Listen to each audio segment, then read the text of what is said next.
जय हिंद दोस्तों। कैसे हो आप लोग? उम्मीद है सभी लोग अच्छे होंगे, मस्त होंगे। मैं हूं राहुल कुमार। स्वागत है आपका आरएस एकेडमी में, राम एंड सुनीता एकेडमी में। आज का जो वीडियो लेक्चर हमारा है वो है टाइगर रिजर्व। कि टाइगर रिजर्व क्या होता है, इसके अंदर क्या क्या चीजें आती हैं, तो हम क्या बात करेंगे आज का जो हमारा वीडियो लेक्चर होगा उसमें बात करेंगे टाइगर रिजर्व पे। देखिए क्या होता है टाइगर रिजर्व। जैसे कि आप लोगों ने काफी नाम सुना होगा टाइगर रिजर्व का। बहुत सारे टाइगर रिजर्व है। टाइगर रिजर्व कहाँ पे? जहाँ पे टाइगर रखे जाते हैं, जहाँ पे क्या बोलते हैं, चीते रखे जाते हैं ना, तो वही बोलते हैं टाइगर रिजर्व। अब देखो क्या होता है, अब यहाँ पे पहले हम बात करेंगे डिफरेंस। तो डिफरेंस हम किस में बात करेंगे? पहले हम बात करेंगे कि नेशनल पार्क और वाइल्ड लाइफ सेंचुरी में क्या डिफरेंस है। तो यहां से क्या डालेंगे, इधर हम डालेंगे नेशनल पार्क, ठीक, और इधर हम क्या डालेंगे, वाइल्ड लाइफ सेंचुरी।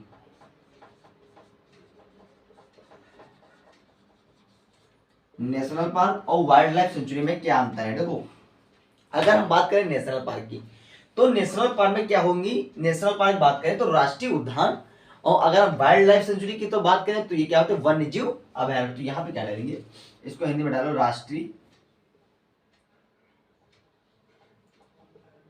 राष्ट्रीय उद्यान। ये क्या हुआ, ये होगा तुम्हारा वन्य जीव अभ्यारण्य, ठीक। अगर हम बात करें नेशनल पार्क, तो देखो नेशनल पार्क में क्या होंगे, यहाँ पे ह्यूमन एक्टिविटीज पॉसिबल नहीं होंगी। तो यहाँ पे क्या होंगे, human activities is not possible. Human activities मतलब मानव जो प्रतिक्रिया होंगी वो यहाँ पे नहीं होंगी।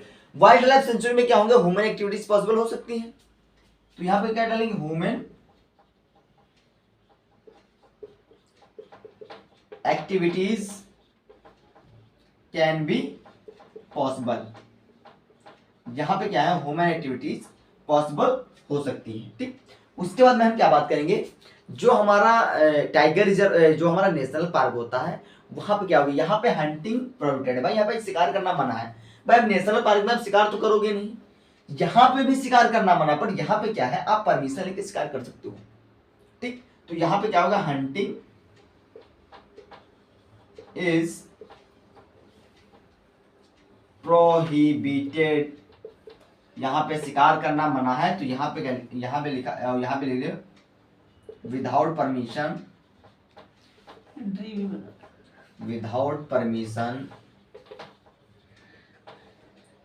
Can not do hunting. बिना परमिशन के आप शिकार नहीं कर सकते हो। यहाँ पे तो बिल्कुल ही मना है भाई। आप नेशनल पार्क के अंदर हंटिंग करोगे, जहां पे सभी जहां पे टाइगर्स को रखा जाता है, जहां पे सभी एनिमल्स जो वाइल्ड एनिमल्स हैं वहां पे उनको रखा जाता है, वहां पे आप पार्क में, नेशनल पार्क में आप हंटिंग करोगे, तो यहाँ पे हंटिंग मना है भाई। यहाँ पे हंटिंग नहीं कर सकते आप। Grazing can not be possible. क्या बात करेंगे, ग्रेजिंग कैन नॉट पॉसिबल। भाई यहाँ पे जानवर थोड़ा ना आप चला सकते हो। नेशनल पार्क में आप जानवर चलाओगे, वहां पे जानवर नहीं चला सकते। आप वाइल्ड लाइफ में चला सकते हो भाई। वाइल्ड लाइफ सेंचुरी का जंगल पड़ा हुआ है, तो वहां पे आप जानवर चला सकते हो। चरते हैं आप लोग, देखिए नदी किनारे जंगल पड़े होते हैं, बहुत बड़े बड़े जंगल पड़े होते हैं, वहां पे क्या होते हैं, जानवर चरते हैं। पर आपने नेशनल पार्क के अंदर जानवर नहीं चला सकते, ठीक। तो यहीं पे क्या लिखा है, ग्रेजिंग कैन नॉट पॉसिबल, और यहाँ पे grazing can possible, grazing can possible, ठीक। फिर हम क्या नेक्स्ट पॉइंट की बात करेंगे, नेक्स्ट की बात करेंगे कि burning wood can not carry. यहां से आप जलाने के लिए लकड़ी नहीं ले जा सकते भाई। नेशनल पार्क से जलाने के लिए लकड़ी ले जाओगे, जहां पे सब प्रकार के पेड़ पौधे लगे होते हैं, वहां पे हर चीज की जो है इतनी सारी सुरक्षा होती है, तो वहां से आप जलाने के लिए लकड़ी थोड़ा ले जा सकते हो, नहीं ले जा सकते भाई। तो burning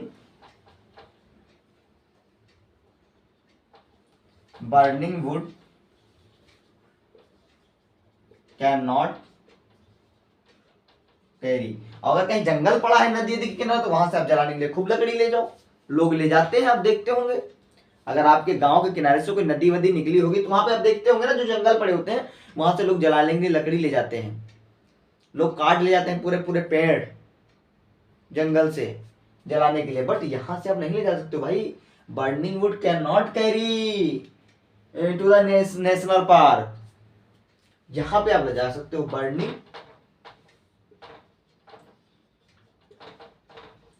burning wood can carry,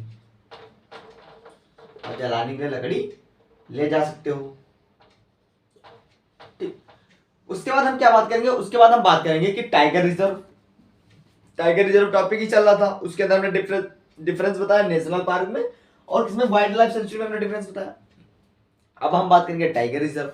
tiger reserve ही पढ़ा रहे थे। अब टाइगर रिजर्व की स्थापना कब हुई वहां पे बात करेंगे। टाइगर रिजर्व प्रोजेक्ट कब स्टार्टेड हुआ उसकी बात करेंगे। तो नेक्स्ट हम क्या बात करेंगे,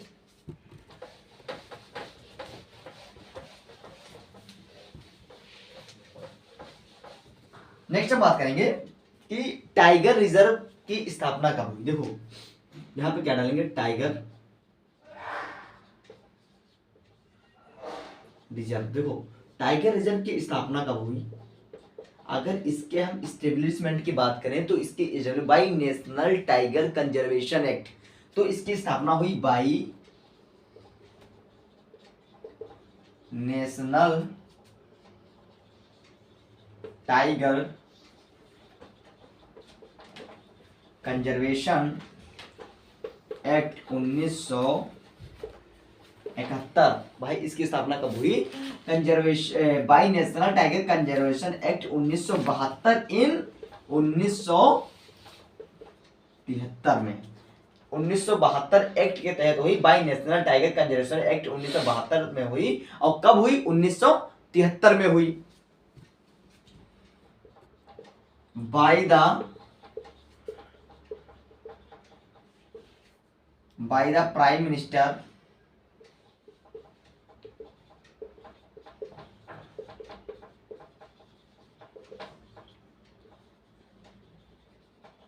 जब हुई तो किसके द्वारा हुई, बाय द प्राइम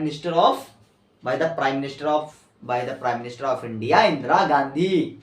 ठीक, तो कब हुई, 1972 में हुई, 1973 में हुई। एक्ट 1972 जो 1972 जो नेशनल टाइगर कंजर्वेशन एक्ट 1972 था उसके तहत हुई। और कब हुई, 1973 में हुई। और जब हुई थी तो by the PM Indira Gandhi. ठीक, टाइगर प्रोजेक्ट स्टार्ट कब हुआ, तो अगर यहां से हम बात करेंगे टाइगर प्रोजेक्ट स्टार्टेड, तो टाइगर प्रोजेक्ट स्टार्ट हुआ 1 अप्रैल 1973 में। क्या स्टार्ट हुआ, टाइगर प्रोजेक्ट स्टार्ट हुआ। ठीक, उसके बाद हम क्या बात करेंगे कि हम थोड़े नेशनल पार्क के बारे में बात करेंगे कि कौन सा नेशनल पार्क कहाँ है। ठीक, कौन सा नेशनल पार्क सबसे बड़ा पार्क है, हम उसकी बात करेंगे। तो यहां से हम इस चीज को हटा देंगे और उसके बाद में हम बात करेंगे कि नेशनल पार्क। तो हम देखो सबसे पहले क्या बात करेंगे, सबसे पहले हम बात करेंगे जिम कॉर्बेट नेशनल पार्क। ठीक, यहां पे हम डालेंगे जिम कॉर्बेट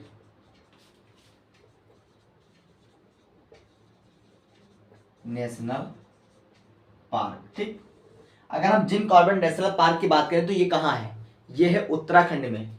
कहाँ है, यहां से बात करेंगे, ये है उत्तराखंड में।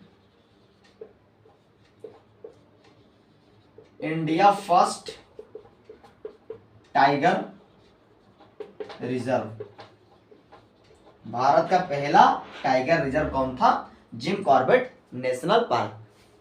In this tiger reserve have the highest population of tiger. क्या था, इसके अंदर मोर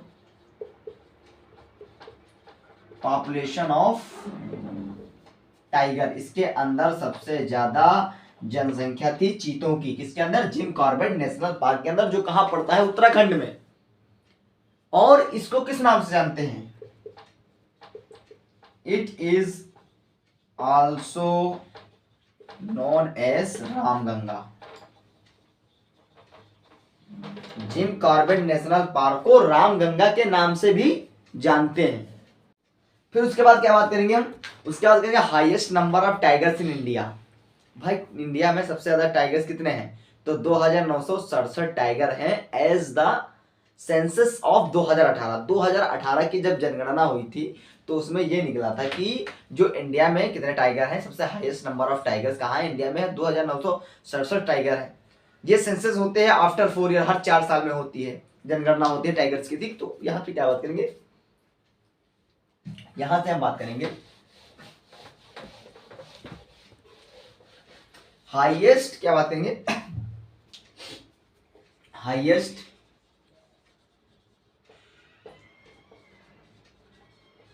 highest number of tigers in India. तो कितना हाईएस्ट नंबर ऑफ टाइगर में कितना है, 2967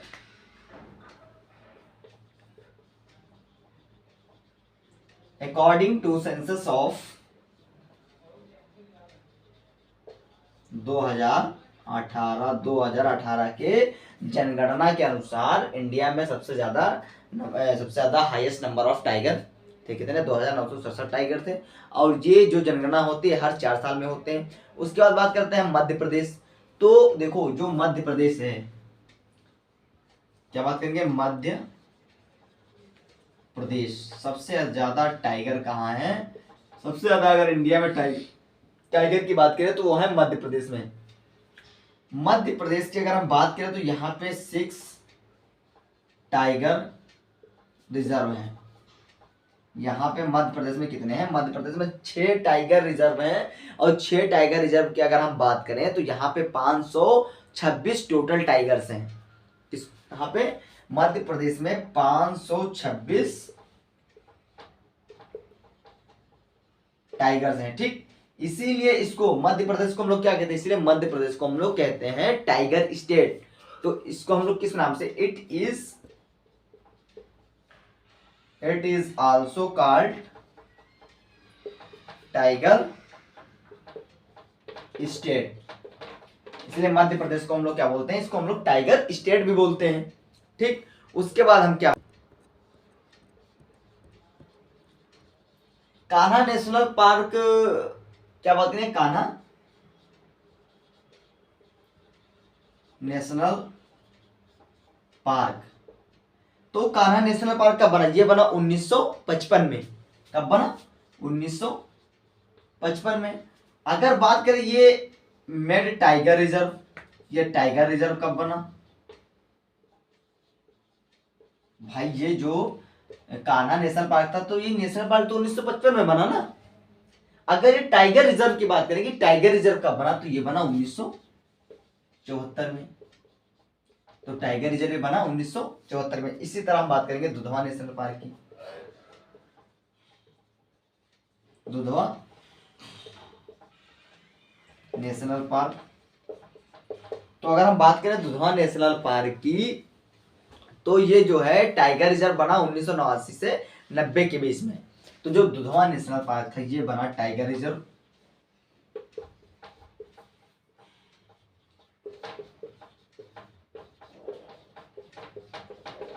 1989 से 90 के बीच में, क्या बना, टाइगर रिजर्व बना। फिर उसके बाद इसी में हम क्या बात करेंगे, T/2 अवार्ड क्या होता है।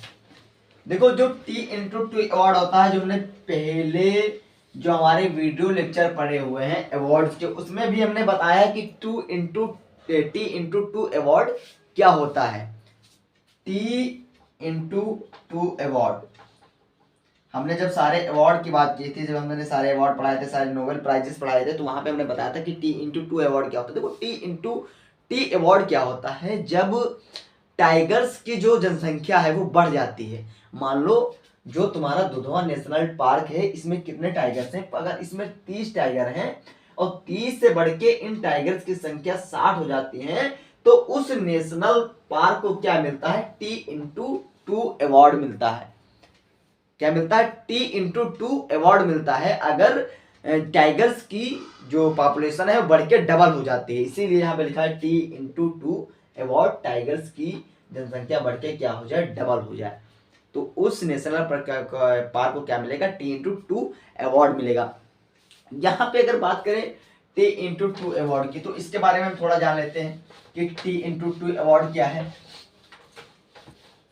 तो यहाँ से हम लोग क्या डालेंगे, यहाँ से बड़ी प्यार से मेरे प्यारे दोस्तों, मेरे प्यारे शेरों, यहाँ पे डालेंगे T/2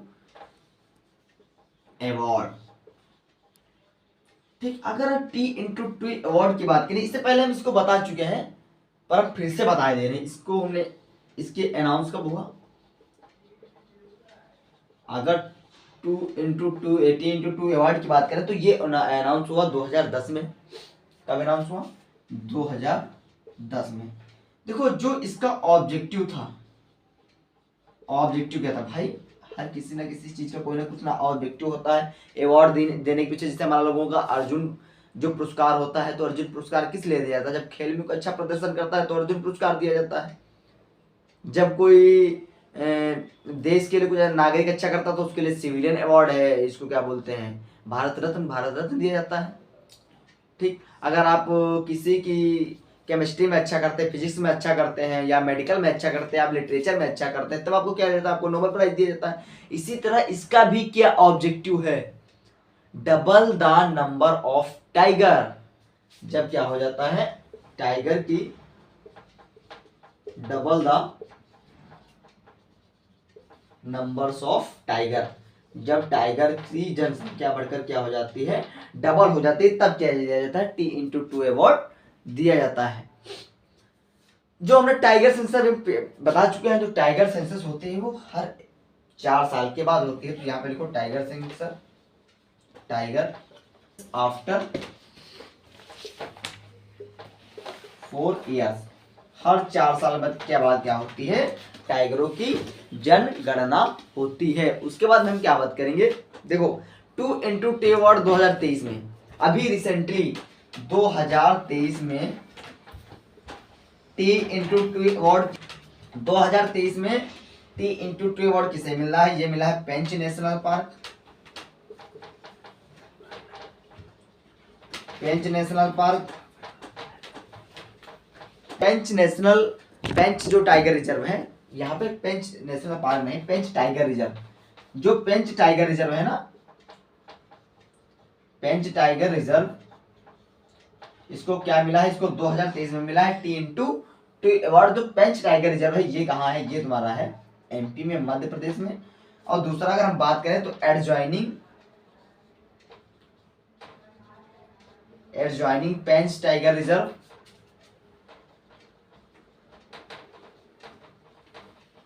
ये कहाँ है, ये है महाराष्ट्र में। ठीक, तो 2023 में किसको T/2 अवार्ड मिला है, इनको मिला है पेंच टाइगर रिजर्व और एडजॉइनिंग पेंच टाइगर रिजर्व। ये आपको ध्यान में रखता है, पेपर में पूछा जा सकता है। चलो पॉइंट आप क्या बनाओगे, टोटल नंबर ऑफ कंट्रीज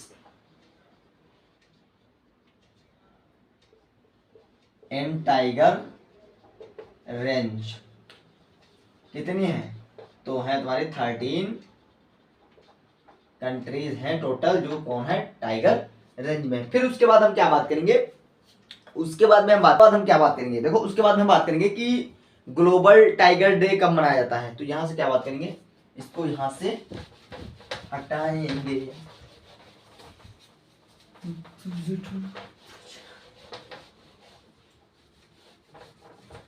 बड़ी प्यार से देखना, क्या देखना है, देखो यहाँ पे ग्लोबल टाइगर, क्या मैंने बात की, ग्लोबल टाइगर डे, ग्लोबल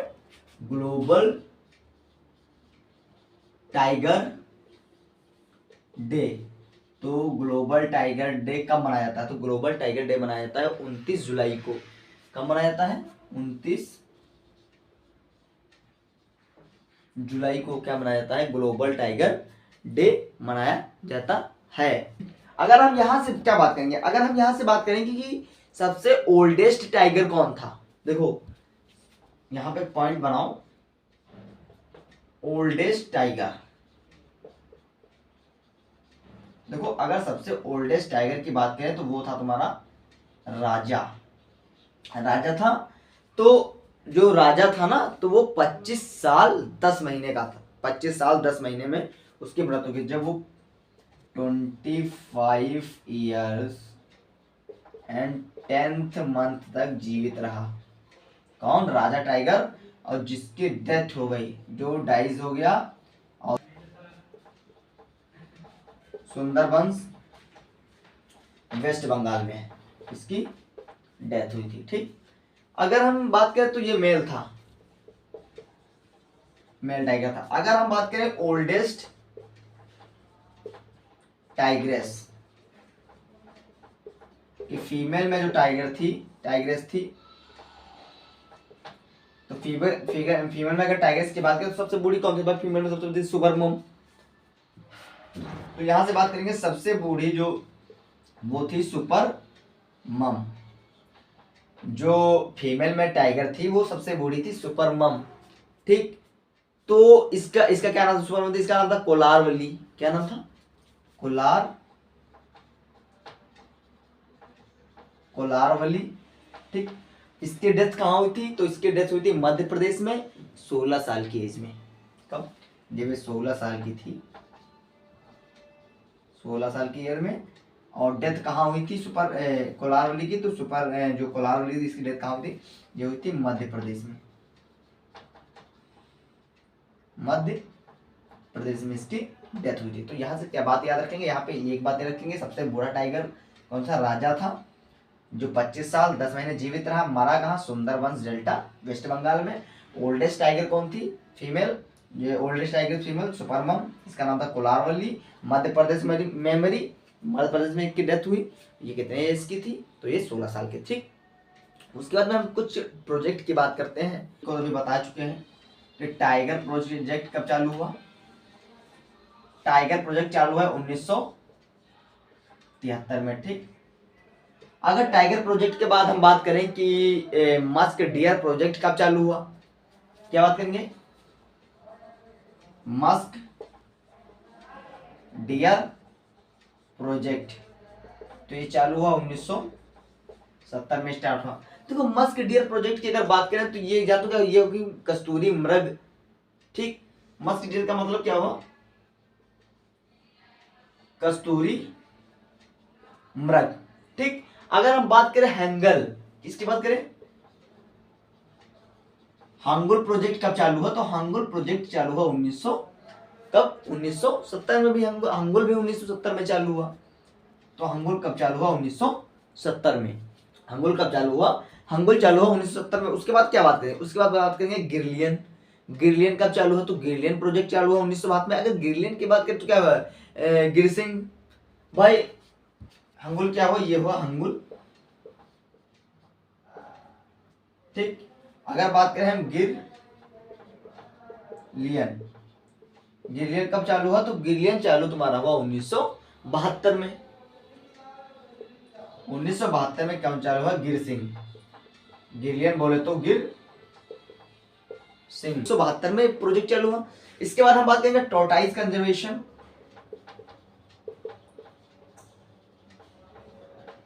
देखो, अगर टॉर्टाइज कंजर्वेशन की बात करें तो टॉर्टाइज कंजर्वेशन क्या होता है? टॉर्टाइज कंजर्वेशन मतलब तो कछुआ संरक्षण 1975 में चालू हुआ। ये कब हुआ? 1975 में। इधर हिंदी में भी लिख लो, कछुआ संरक्षण। ठीक, तो कब चालू हुआ? ये 1975 में। फिर उसके बाद में क्या बात करें? राइनो। राइनो कब चालू हुआ? 1987 में। कौन प्रोजेक्ट चालू हुआ? राइनो। राइनो अगर हम बात करें तो गैंडा। राइनो क्या होता है? गेंडा। तो गेंडा प्रोजेक्ट कब चालू हुआ? 1987 में। एलिफेंट प्रोजेक्ट, हाथी परियोजना। अगर हम एलिफेंट प्रोजेक्ट की बात करें तो एलिफेंट प्रोजेक्ट कब चालू हुआ? तो एलिफेंट प्रोजेक्ट चालू हुआ 1992 में।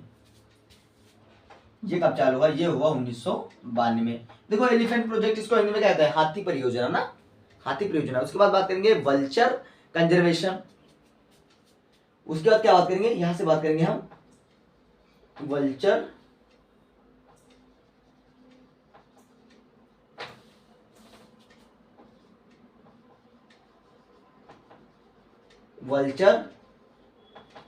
कंजर्वेशन। अगर हम वल्चर कंजेशन, वल्चर क्या होता है, गिद्ध संरक्षण है ना, गिद्ध संरक्षण कब चालू हुआ, तो ये चालू हुआ 2006 में। परियोजना कब आई, 2006 में। तो यहाँ पे क्या डाल देंगे, इसको हिंदी में लिख लो, गिद्ध संरक्षण। ठीक, वल्चर के बाद यहाँ पे एक और आता है, यहाँ पे कोने में डाल लो इधर, ठीक, बड़ी प्यार से इधर। उसके बाद आता है तुम्हारा स्नो लेपर्ड प्रोजेक्ट, और यहाँ पे आ गया फिर तुम्हारा स्नो लेपर्ड प्रोजेक्ट। तो स्नो लेपर्ड प्रोजेक्ट कब चालू हुआ, ये चालू हुआ 2009 में। ठीक, स्नो लेपर्ड प्रोजेक्ट अगर इसकी हिंदी में हम बात करें तो हिंदी में इसको हम लोग क्या बोलते हैं, इसको बोल के बात करते हैं, इसको हम लोग हिंदी में क्या बोलते हैं, हिम तेंदुआ। ठीक, तो यहां से हमने क्या बात की, यहां से हमने बात की टाइगर प्रोजेक्ट कब हुआ, चालू हुआ, टाइगर परियोजना कब आई, यह 1973 में। मस्क डियर प्रोजेक्ट यह कब परियोजना आई, कस्तूरी मृग 1970 में, हंगल 1970 में, गिरलियन 1972 में, और टॉर्टाइज कंजर्वेशन कछुआ संरक्षण 1975 में, गैंडा राइनो 1987 में, एलिफेंट प्रोजेक्ट हाथी परियोजना 1992 में, और वल्चर कंजर्वेशन गिद्ध संरक्षण 2006 में, और स्नो लेपर्ड प्रोजेक्ट हिम तेंदुआ प्रोजेक्ट कब आया, 2009 में। ठीक, तो मेरे प्यारे दोस्तों, मेरे प्यारे मित्रों, इसी के साथ हमारा ये वीडियो लेक्चर आज का यहीं पे समाप्त हुआ। फिर मिलेंगे हम अगले नेक्स्ट वीडियो लेक्चर में। इसी तरह से स्ट्रेटेजी के पढ़ने के लिए जुड़े रहे हमारे यूट्यूब चैनल से राम एंड सुनीता से, और आप लोगों से निवेदन कि हमारे चैनल को लाइक करें, शेयर करें, सब्सक्राइब करें, और अच्छी से अच्छा कंटेंट आप सबको डिलीवर कर सके मेरे प्यारे दोस्तों। तो मिलेंगे अगले नेक्स्ट वीडियो में। जय हिंद, जय भारत।